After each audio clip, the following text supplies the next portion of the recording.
इतना प्रभाव है याद का।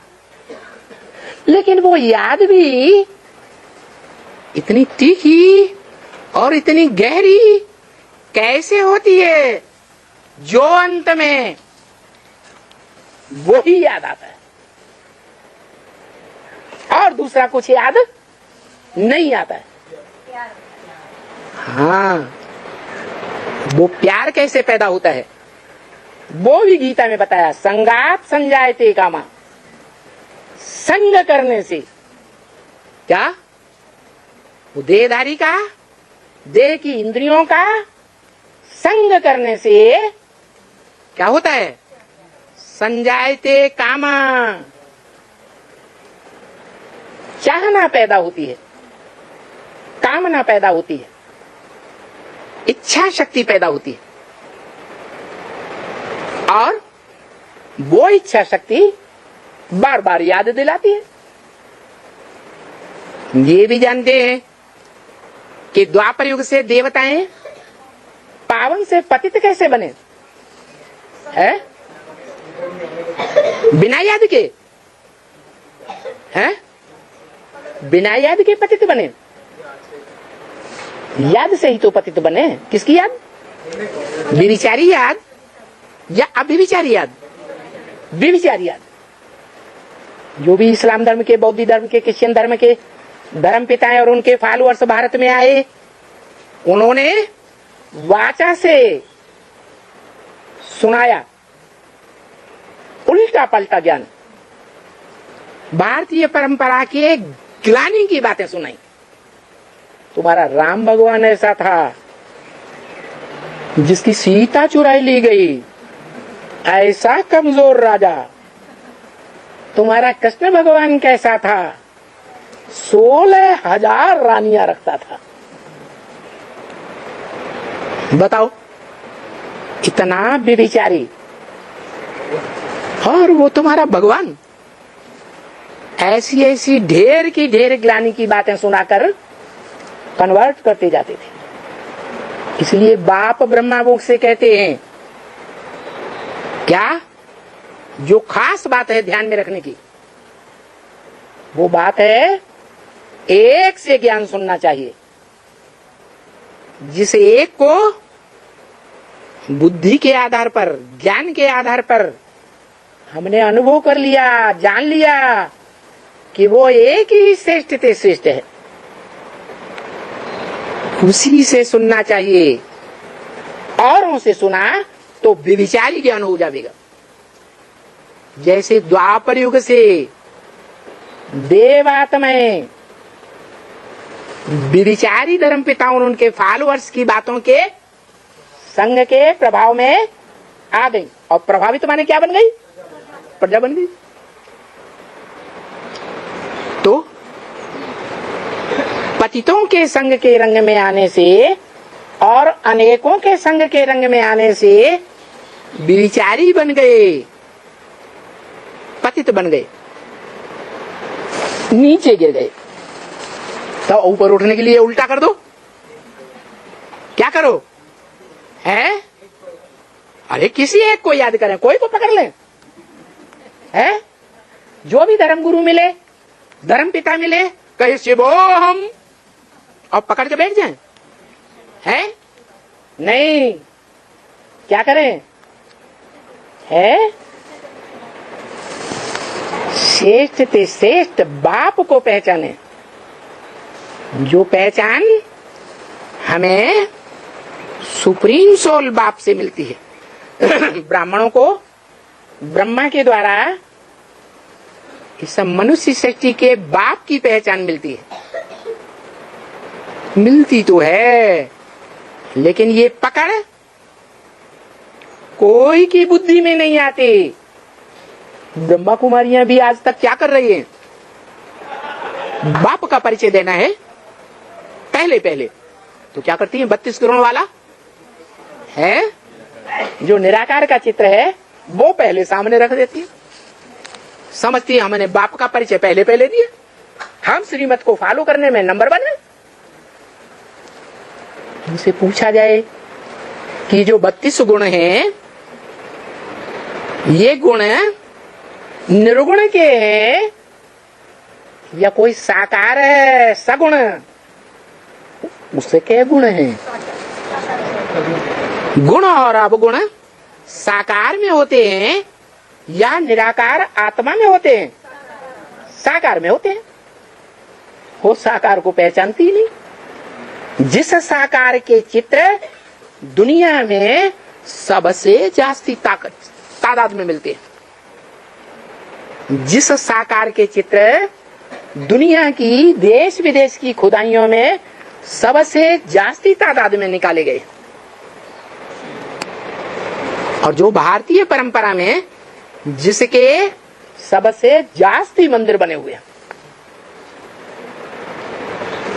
किसके बने हुए हैं?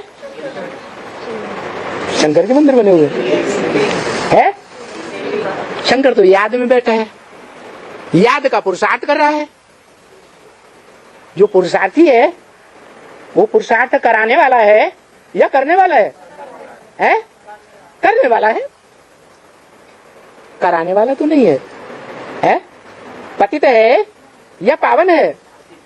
वो भी तो पतित ही है ना, नहीं तो याद में क्यों बैठा है?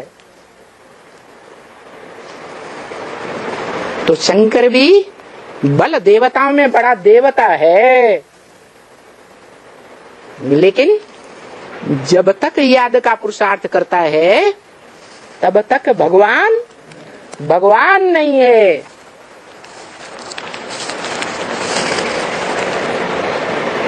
ऊंचे ते ऊंचा भगवंत नहीं है।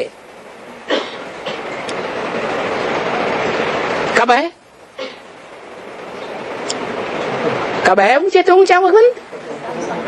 जब 100% पक्का योगी बने। कैसा पक्का योगी? ऐसा पक्का योगी जो इंद्रियों में प्रबलतम इंद्रिय है, कौन सी? कामांग, उसको जीतने वाला बने। जो गाया जाता है, इंद्रिय जीते जगत जीत, काम जीते जगत जीत।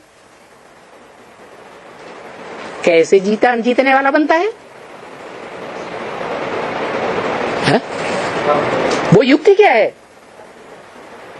अरे युक्ति बताने वाले ने उसे कोई युक्ति बताई। अरे याद की युक्ति बताई। क्या युक्ति बताई? किसको याद करने की? अरे हैं? शिव को याद करने की। उसकी यादगार मंदिर में क्या है? शिवलिंग। शिव तो ब्रह्मा के मुख से कहता है न मैं पूज्य बनता हूं और ना, तो झूठ क्यों बोलते हैं? कि मंदिर में जो शिवलिंग है वो निराकार, जो सदैव निराकार है। इस साकार सृष्टि में साकार पतित तन में आता है तो भी निराकार है। आज भी है, कल भी रहेगा और पास्ट में भी था।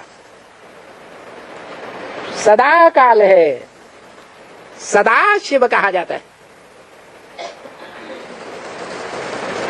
वो योगी है या त्रिकालदर्शी ज्ञानी है? ज्ञान का अखूट भंडार है या योग का अखूट भंडार है? ज्ञान का भंडार है, वो निराकार है, निराकार आत्माओं का बाप है, उससे निराकारी ज्ञान का वर्षा मिलता है। उस ज्ञान के वर्षे को जो रूहों के बीच बड़ा बच्चा संपूर्ण ज्ञान का वर्षा धारण करता है। कैसे धारण होता है? ज्ञान का वर्षा संपूर्ण धारण हो, उसकी युक्ति बताइए। है? अरे युक्ति बताई, अपनी घोट तो नशा चढ़े। क्या? अपनी घोट तो नशा चढ़े। मिसाल दिया, तुलसीदास चंदन घिसे तिलक देते रघुवीर। बताया मुरली में, अपने अपने शास्त्रों में अपनी अपनी कथा कहानियां लिख दी।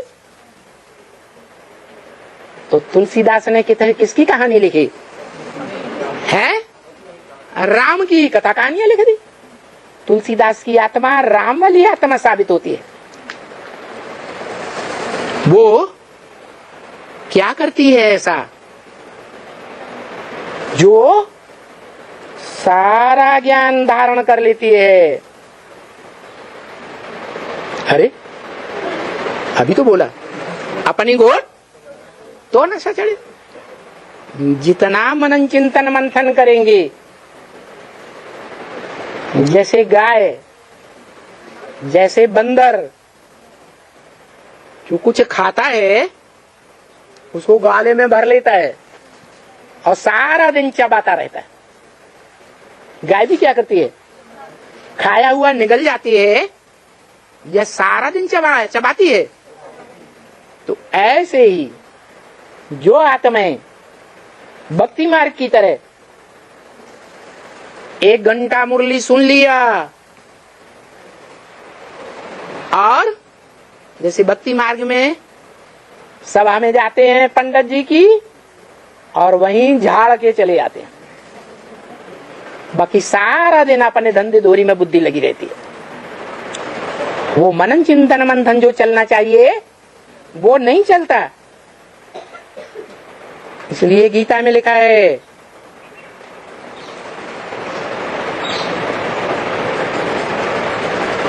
कि जो ईश्वरीय धंधा है ज्ञान सुनने सुनाने का, इसके अलावा दुनिया के जितने भी धंधे हैं, क्या वो सब बंधन में बांधने वाले हैं। क्या कहा है? कौन से ज्ञान, कौन सी बात के सिवाय? ईश्वरीय ज्ञान के धंधे के सिवाय दुनिया के जितने भी धंधे हैं, पेट के धंधे, वो सब कर्म बंधन में बांधने वाले हैं। तो क्या करना चाहिए?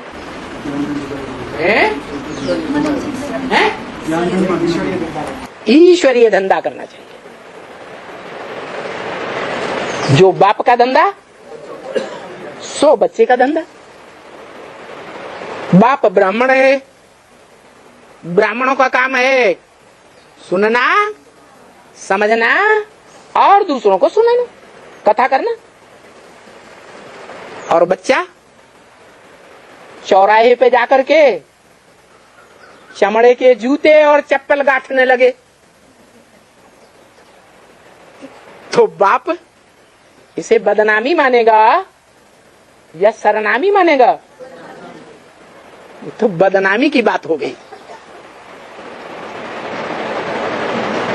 तो बाप का बच्चा, जो बाप का धंधा सो बच्चे का धंधा होना चाहिए। और जितना परसेंटेज में बाप का धंधा करेगा, उतना परसेंटेज में जन्म जन्मांतर की प्राप्ति करेगा।